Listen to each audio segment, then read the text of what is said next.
I'm Elle / still from Brooklyn. I've talked a lot about A Song of Ice and Fire on TikTok in the past year and a half, but at this point, I want to be able to talk and analyze in a more in-depth way, and this is a better platform for that. And also, there's all kinds of other nonsense that's happening, so hello YouTube.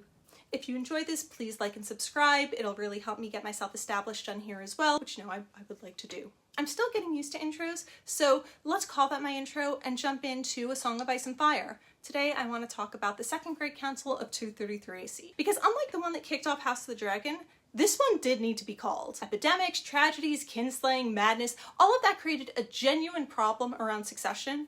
Bloodraven made the right call in calling this. So we've got to go back in time a bit to show exactly how things got so messy. Family tree time with only relevant people shown so it doesn't get completely unwieldy. And just look at how many Targs there are. Succession seems so secure that King Daeron has Aemon sent to the Citadel to become a maester, which removes him from succession. Because too many heirs are just as dangerous as too few. Let's grey Aemon out for clarity, and then go to the tourney of Ashford Meadow in 209 AC. There's a scuffle when a hedge knight named Duncan the Tall attacks Prince Aerion, who absolutely had it coming. He went after some performers for telling a story that involved a legend where a knight defeats a dragon, because apparently that's treason. Duncan intervened as Aerion was breaking a puppeteer's fingers, presumably on the grounds that if he destroyed her ability to do her job, she would no longer tell mean fairy tales. Aerion demands a trial of 7, which is basically trial by combat, but with lots of extra casualties. The honorable and just Baelor fights to defend Duncan because he believes Duncan is right. Maker fights for Aerion because family. Maker makes it out alive, but only after he deals his brother Baelor a mortal injury with his mace.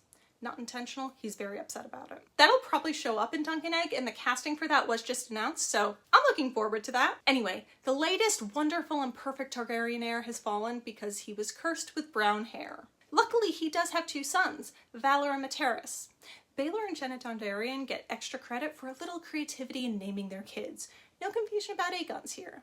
Unfortunately, Baelor's ashes are still warm when the Great Spring sickness hits, and this one is a nightmare. We're told that people could be healthy at breakfast and gone by dinner. In King's Landing, 4 in 10 people perished to it, including King Daeron, Prince Valar, and Prince Materis. Real talk, this is probably bubonic plague. Now, I know we all hate Viserys I, but this is why you want spares.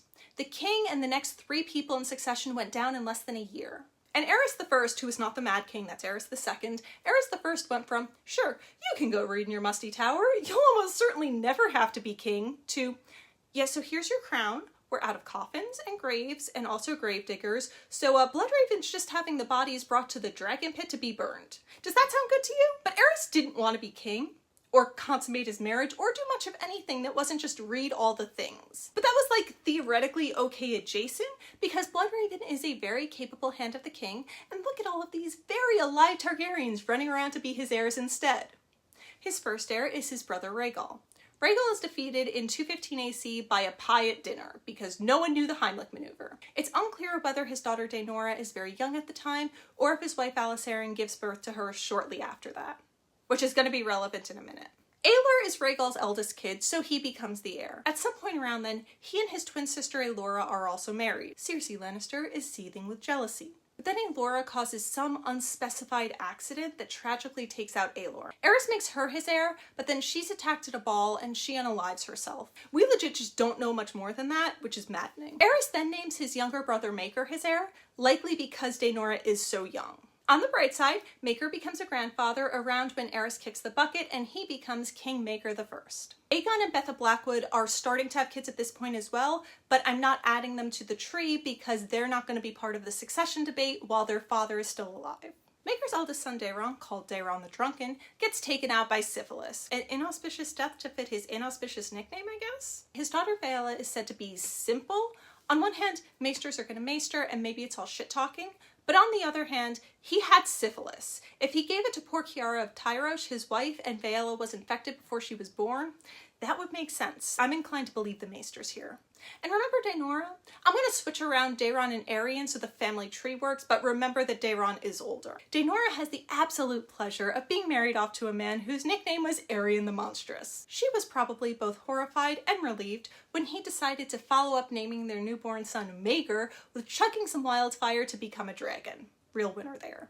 Then in 233 AC, King Maegor rides off to fight the Peaks, who are rebelling. Remember Unwin Peak from right after Dance? Yeah, them. Aegon does not survive the battle because what's a rebellion without some light kingslaying? As far as we know, he did not specify an heir, and it is probably clear from just this that we've got a bit of a problem.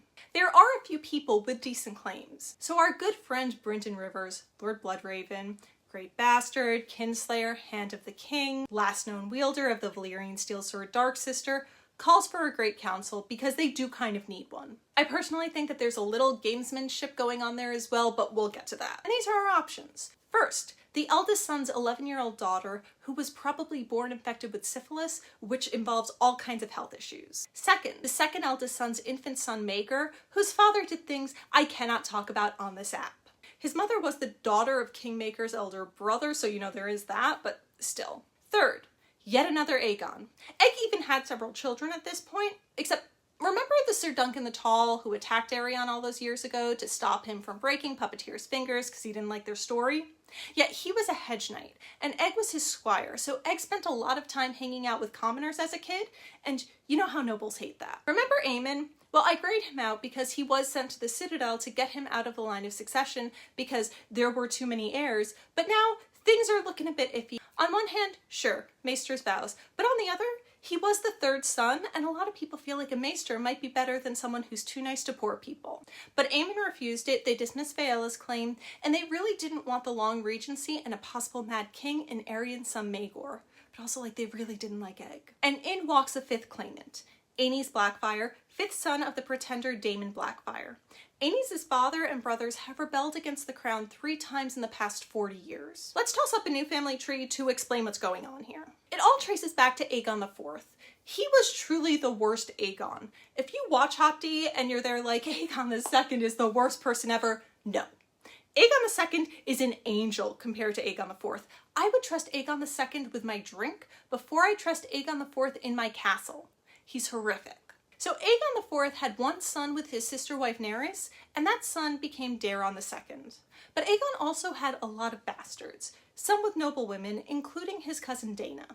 He definitely liked his son by Daena way more than he liked Daeron, and he even started rumors that Daeron was actually fathered by his and Nerys' brother Aemon the Dragon Knight. Aegon IV even gave Daemon the Valyrian steel sword Blackfyre, which is usually wielded by the king. Side note, Aegon also definitely liked Melissa Blackwood way more than Nerys, although to be fair, almost everyone liked Melissa Blackwood, including Nerys and Daeron. Like, you know that someone is likable when the wife and the son of the man who's openly having an affair with her are like, look, all I know is she's great, her affair kids are great, she's always a joy to have afternoon tea with, no complaints. And then Aegon IV legitimized all of his bastards right before hopefully getting the afterlife that he deserved.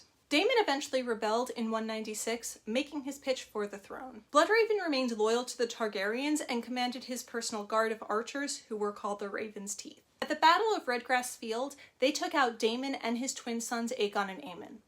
Also, this is the third pair of siblings I've mentioned in this video who are named Aegon and Aemon. Get new names. Since Daemon was, you know, Bloodraven's half-brother, that got him branded a kinslayer. Bloodraven definitely has an interesting reputation in Tales of Dunk and Egg. By that point, Brynden was Hand of the King. Remember how he got the plague bodies burned when he first rose to that position? Yeah, that was him. Daemon's eldest surviving son, Aenys Blackfyre, is now in his 40s, and he's kind of over the shit that got his father and 4 elder brothers put in the ground, but also, he still kind of low-key would like that throne.